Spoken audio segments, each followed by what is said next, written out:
बातमीचे प्रायोजक आहेत hotel Rohit. Train बघा, ट्रेन बघा, कमी ना आता फक्त ट्रेन सोबत गेले माझ्याकडून खूप घेऊ.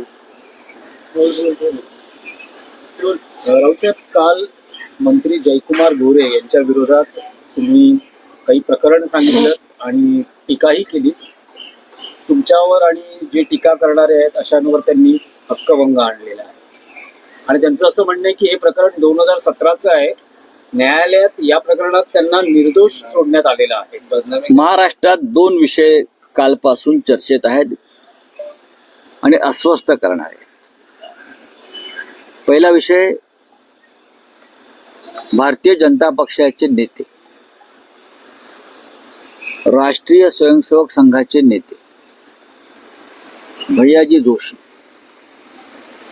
म्हणजे भारतीय जनता पक्षाची ध्येय धोरणं जे ठरवतात, ध्येय धोरण, असे श्री भैयाजी जोशी हे काल मुंबईत आले आणि त्याने जाहीर केलं की मुंबईची भाषा मराठी नाही. हा अत्यंत गंभीर विषय आहे. खरं म्हणजे मराठी पत्रकाराने, मीडियाने हा विषय कसा दुर्लक्षित केला? तुमच्यावर कोणाचा दबाव आहे? भारतीय जनता पक्षाचे प्रमुख नेते इथे मुंबईत येऊन सांगतात की मुंबईची भाषा मराठी नाही आणि राज्याच्या मुख्यमंत्र्यांनी आणि त्यांच्या मंत्रिमंडळानं हे सहन करावं. ते असं म्हणतात मुंबईतून कोणी कोणती भाषा बोलू शकतो, कारण मुंबईला भाषाच नाही. त्यांचं म्हणणं आहे घाटकोपरची भाषा गुजराती आहे, अमुक अमुक भागाची भाषा अमुक अमुक आहे, मराठी नाहीच. हे तुम्ही कलकत्त्यात जाऊन बोलू शकता, लखनौला जाऊन बोलू शकता, तामिळनाडूत जाऊन चेन्नईला बोलू शकतात का भैयाजी जोशी? हे जाऊन लुधियानामध्ये बोलू शकतात, हे जाऊन ते बेंगळुरूला बोलू शकतात, पाटण्यात बोलू शकतात, लखनौला जाऊन ते बोलू शकतात का की लखनौची भाषा हिंदी नाही? कलकत्त्यात जाऊन बोलू शकतात का की कलकत्त्याची भाषा बंगाली नाही? किंवा त्रिवेंद्रमला जाऊन बोलू शकतात का इकडली भाषा मल्याळी नाही? हैदराबादला जाऊन बोलू शकतात का इकडली भाषा तेलुगू नाही? पण महाराष्ट्राच्या राजधानीत येऊन ते सांगतायत की या मुंबईची भाषा मराठी नाही, ती गुजराती आहे, अन्य आहे आणि मराठी येण्याची गरज नाही. मराठी ही आमची राजभाषा आहे आणि जर राजभाषा असेल तर अशा प्रकारचं वक्तव्य हे राजद्रोहात बसतं. हे वक्तव्य राजद्रोहात बसतं. 106 हुतात्मे या महाराष्ट्रासाठी, मुंबईसाठी आणि मराठी भाषेसाठी त्यांनी बलिदान केलं. तर यासाठीच, हे ऐकण्यासाठी. तुम्हाला जे सरकार आहे सध्याचं, त्याला थोडा जरी स्वाभिमान असेल, मराठी भाषेचा अभिमान असेल, मराठी तुम्ही काय राजभाषा गीत सुरू केलंय तुम्ही, बरोबर ना? राज्य गौरव ते गाता, त्याचा शो करता राजकीय. तुम्ही मराठी भाषा गौरव दिवस साजरा करता, तिथे भाषणं करता. आत्ताच झालं ना 8 दिवसापूर्वी. आणि या मुंबईत येऊन प्रमुख नेते तुमच्या पक्षाचे विचारधारा वाहक मुंबईची भाषा मराठी नाही सांगता. हा अपमान नाही का महाराष्ट्राचा, मराठी माणसाचा, मराठी अस्मितेचा, मराठी स्वाभिमानाचा? देवेंद्र फडणवीस या राज्याचे मुख्यमंत्री आहेत ना, त्यांनी जाहीर करावं ही आमची अधिकृत भूमिका आहे की नाही. आणि तसं नसेल तर आज त्यांनी विधिमंडळात भैयाजी जोशी यांच्या वक्तव्याचा निषेध केला पाहिजे, निंदा केली पाहिजे, तसा ठराव मंजूर केला पाहिजे. महाराष्ट्राचा अपमान तुमच्या तोंडावर कुठे आहेत ते तुमचे माननीय बाळासाहेब ठाकरे यांचे विचारांचे वारसदार जे सत्तेमध्ये बसलेले आहेत ना, मिंधे, ज्या माननीय बाळासाहेबांनी मराठी भाषेसाठी आपलं आयुष्य मराठी माणसासाठी लावलं, पणाला लावलं आम्ही सगळ्यांनी, आणि ते आज जे विचारवाहक बसलेले आहेत, विचारवाहक, त्यांनी हिंमत असेल ना त्यांच्यामध्ये, त्यांनी भैयाजी जोशींचा आज निषेध करावा. काल त्याने मी बोलतोय, काल औरंगजेबा संदर्भात त्याने फार मोठं भाषण केलं. बरोबर आहे, हे तर औरंगजेबापेक्षा भयंकर कृत्य आहे. ज्या छत्रपती शिवाजी राजांनी महाराष्ट्रात त्यांच्या स्वराज्यामध्ये मराठी भाषेला स्थान दिलं, शब्दकोश तयार केला मराठी, हे औरंगजेबापेक्षा भयंकर कृत्य आहे. की मराठी तुमची भाषा नाही सांगणं, हे एकनाथ शिंदे यांनी, अजित पवारांनी उभं राहून आज भैयाजी जोशी आणि राष्ट्रीय स्वयंसेवक संघाचा या भूमिकेचा तीव्र शब्दात धिक्कार केला पाहिजे. ही शिवसेनेची आमच्या भूमिका आहे. शिवसेना युबीटी भैयाजी जोशी यांना संयुक्त महाराष्ट्राच्या लढ्याचा इतिहास किंवा त्याची प्रत आठवण म्हणून पाठवून देणार का? आठवण करण्याची गरजच नाही. त्यांना महाराष्ट्रातून मराठी भाषेचा अपमान करण्याची गरज नाही. माझं हे म्हणणं आहे ना, तुम्ही इतर प्रांतात जाऊन त्या भाषेविषयी असं बोलू शकता. जा, माझं आव्हान आहे. चेन्नईत जाऊन बोला, चेन्नईमध्ये सुद्धा इतर भाषिक लोक राहतात. कलकत्त्यात जाऊन बोला, इतर भाषिक लोक राहतात. बेंगलोरला राहतात, IT हब आहे, की तिथे त्या त्या प्रांताची भाषा चालणार नाही. हिंमत फक्त महाराष्ट्रात कशी का होते? कारण इथे लाचार आणि मिंध्यांचं सरकार, मराठी द्रोही सरकार बसलेलं आहे. बघूया. मराठी भाषा दोन घटना. हा काय? कर्नाटकमध्ये देखील बस ड्रायव्हरला टाळं फासलं जातं महाराष्ट्राच्या. काय करतायत हे मिंधे? काय करतायत? शिवसेनेच्या माननीय बाळासाहेबांच्या विचाराचे वाहक, विचारधारेचे वाहक, बरं का, हे वाहक काय वाहन चालकाच्या पण लायकीचे नाहीये.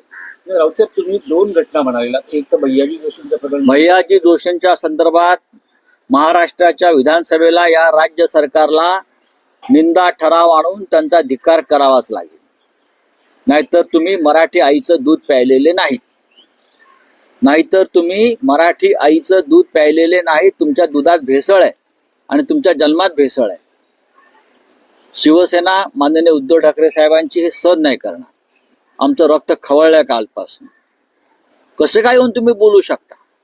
कोणी मराठी माणसाला जागा देत नाही, कोणी मराठी माणसाच्या खानपानावर बंदी आणताय, मराठी शाळा बंद केल्या जात आहेत, मराठी माणसाला नोकऱ्या नाहीये, मराठी माणसाला हद्दपार करण्याचं काम चालू आहे. आता अधिकृतपणे तुमचे नेते सांगतायत मुंबईची भाषा मराठी नाही. मग कोणती भाषा आहे? देवेंद्र फडणवीस राज्याचे मुख्यमंत्री आहेत, त्यांनी सांगावं. आणि त्यांचे जे दोन मिंधे उपमुख्यमंत्री आहेत ना, दोन मिंधे लाचार, बरं का, त्याने सांगावं, उभं राहून सांगावं त्यांनी विधिमंडळात आज हिंमत असेल तर. आणि नुसतं सांगू नका, निषेध करा, धिक्कार करा. ज्यांनी वक्तव्य केलंय त्यांना सांगा परत हे वक्तव्य केलं तर याद राखा म्हणावं. बोला. अबू आझमीवरती बोलणं सोपं आहे हो. अबू आझमीवर बोलणं हे म्हणजे राजकीय ढोंग आहे. पण मराठी भाषेचा सरळ अपमान झालेला आहे. 106 हुतात्म्यांचा अपमान झाला. हे औरंगजेबाने केलं नाहीये काल. या औरंगजेबाना तुम्ही काय शिक्षा देणार आहात? सांगा ना. यांना तुम्ही सोडता येणार नाही. तुम्ही प्रशांत कोरडकरला सोडता, तुम्ही राहुल सोलापूरकरला सोडता, आणि आता तुम्ही भैयाजी जोशी सारख्या सन्माननीय व्यक्ती नाही सोडणार. कारण तुमचे ते सन्मानीय आहेत. सन्माननीय हे सगळे त्यांचे 3 सन्माननीय आहेत. प्रशांत कोरडकर, राहुल सोलापूरकर, ज्यांनी थेट छत्रपती शिवाजी महाराज आणि संभाजीराजांचा अपमान केला.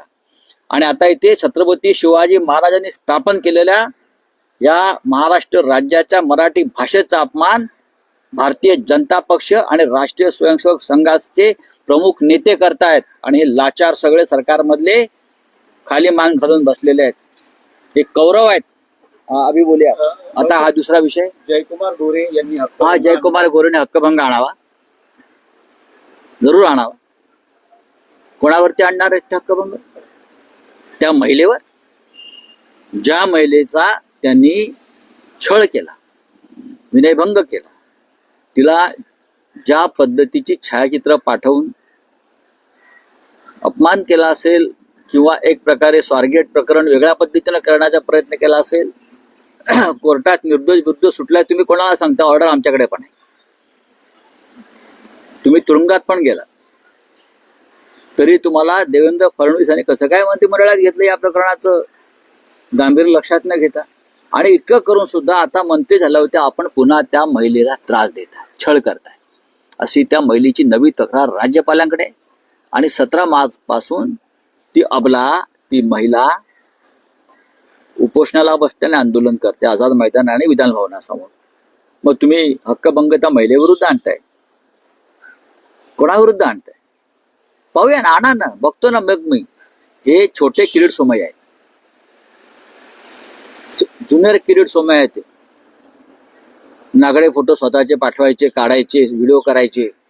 अशा छोट्या किरीट सोमय्यांना, नागड्यांना आपण मंत्रिमंडळात घेऊन काय संस्कृती महाराष्ट्राची तुम्ही देवेंद्रजी दाखवू इच्छितायत त्या देशाला?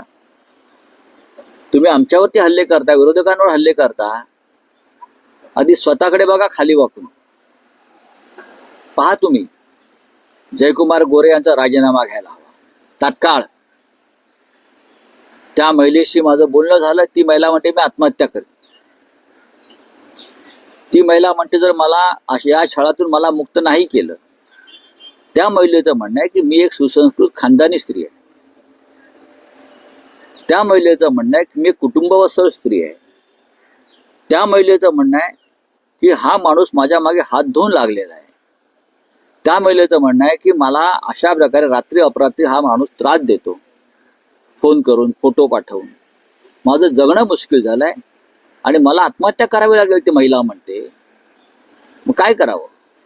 आम्ही महाराष्ट्राचे एक संसदेचे सदस्य म्हणून समाज जीवनात काम करणाऱ्या आमच्यासारखे लोकांनी गप्पा बसायचं का? हक्कभंगाला तुम्हाला विचारते कोण? करा ना हक्कभंग. त्या महिलेच्या हक्काविषयी बघा आधी. मुख्यमंत्र्यांनी जयकुमार गोरेचा राजीनामा घ्यायलाच पाहिजे. सगळ्या महिला नेत्या आहेत, सामाजिक चळवळीतल्या महिला नेत्या आहेत, विविध राजकीय पक्षातल्या महिला संघटना आहेत. त्यांनी या विषयावरती एकत्र आलं पाहिजे. हा राजकारणाच्या पलीकडचा विषय.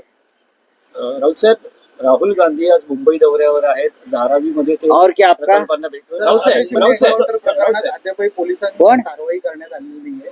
अक्षय शिंदे. अक्षय शिंदे.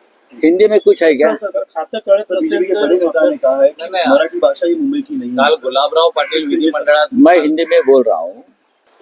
भारतीय जनता पार्टी के मार्गदर्शक, भारतीय जनता पार्टी के पॉलिसी मेकर, साथ साथ राष्ट्रीय स्वयंसेवक संघ के नेता आदरणीय भैयाजी जोशी कल मुंबई में आए, महाराष्ट्र की राजधानी में आए और यह ऐलान करते हैं कि ये महाराष्ट्र की राजधानी की भाषा मराठी नहीं है, मराठी नहीं हो सकती. यहाँ कोई भी आकर मराठी के बिना रह सकते हैं, काम कर सकते हैं. आपको यह अधिकार किसने दिया इस प्रकार का वक्तव्य करने का? क्या आप कलकत्ता में जाकर बोल सकते हैं कि कलकत्ता की भाषा बंगाली नहीं है? क्या आप कोच्चि और त्रिवेंद्रम में जाकर बोल सकते हो कि यहाँ की भाषा मलयाली नहीं है? क्या आप लखनऊ में जाकर योगी जी के सामने खड़े होकर बोल सकते हो कि लखनऊ की भाषा हिंदी नहीं है? क्या आप पटना में जाकर नीतीश कुमार जी के सामने बोल सकते हो कि पटना की भाषा हिंदी नहीं है? क्या आप चेन्नई में जाकर बोल सकते हो कि यहाँ की भाषा तमिल नहीं है, तेलुगु नहीं है? हाँ, आप पंजाब में जाकर बोल सकते हो, अमृतसर यहाँ की भाषा पंजाबी नहीं है. बेंगलुरु में जाकर बोल सकते हो यहाँ की भाषा कानड़ी नहीं है. आप महाराष्ट्र में आकर बोल रहे हो यहाँ की भाषा मराठी नहीं है. यही आपकी जो मंशा है कि मुंबई तोड़ना चाहते हो महाराष्ट्र से. ये जो आपकी एक मंशा है, इच्छा है, वो फिर एक बार आपके मुंह से बाहर निकल रही है. हमने मराठी भाषा के लिए बलिदान दिया है. हमारे 106 लोग यहाँ शहीद हो गए हैं मराठी भाषा के लिए. चाहे बाला साहब ठाकरे जी का एक संघर्ष हो, छत्रपति शिवाजी महाराज ने ये राज्य स्थापन किया, उनकी भाषा मराठी थी. आप देखिए इतिहास. तो आज विधानसभा चल रही है. मुख्यमंत्री देवेंद्र फडणवीस और उनके जो लाचार 2 डिप्यूटी सीएम है अजित पवार और एकनाथ शिंदे, अगर हिम्मत है तो आज एक निंदा ठराव लाना चाहिए, रिजोल्यूशन पास होना चाहिए उनके खिलाफ और बोलना चाहिए कि महाराष्ट्र में आकर इस प्रकार की भाषा मत करिए. सर आप एक महिला को इंसाफ देने के ऊपर आपको महिला को इंसाफ की बात की थी आपने, जिसके ऊपर विधानसभा में आपका बजट आने दो, कोई बात नहीं। अगर हम एक महिला को न्याय देने की बात करते हैं, उनके अधिकार की बात करते हैं, उनके सम्मान की बात करते हैं, एक मंत्री कैबिनेट में फडणवीस जी के एक मंत्री है, जो मंत्री उस महिला का छल करता है, छेड़खानी करता है, उस महिला के मोबाइल पर अपने नंगे फोटो भेजता है, तो क्या करे? उसकी पूजा करे उस मंत्री की। देवेंद्र जी अगर मुख्यमंत्री है तो मुख्यमंत्री का कर्तव्य निभाना चाहिए, ऐसे मंत्री को मंत्रिमंडल में नहीं रखना चाहिए। ये महाराष्ट्र की संस्कृति को कलंक लगा रहे हैं। चलिए, थैंक सर, यू। राहुल